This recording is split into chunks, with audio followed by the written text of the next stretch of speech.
जवेरिया, मैं तुम्हें बता दूं, इस सबका कोई फायदा नहीं होने वाला है। ये सलमा माहिर होगी, लेकिन यास्मीन भी हमारी कोई कम नहीं है माशाअल्लाह।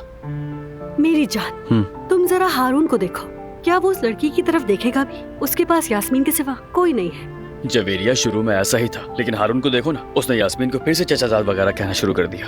अब वो क्या करेगा बेचारा? मुझे नहीं लगता उसे कोई उम्मीद दिखाई दे रही है। अरे मेरी जान जैफ्तात, ये काम इतना आसान नहीं होने वाला, कब समझोगे? मतलब मोहब्बत के मामलात इतने आसान नहीं होते हैं जैफ्तात, तुम इस बात को क्यों नहीं समझ रहे हो? हाँ, वैसे इसके बाद तुम्हें सबक भी मिल जाएगा।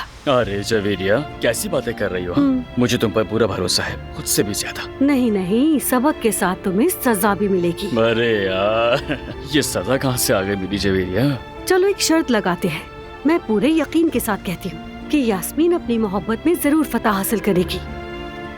यानी सलमा जीत जाएगी, मैंने ऐसा कहा था, लेकिन इस पर पूरा यकीन नहीं है मुझे। ओहो जैफ्तात, क्या तुम डर गए हो? मुझे अफसोस है जवेरिया, बहुत अफसोस है। डरने की बात नहीं है, बस ठीक है, कबूल है।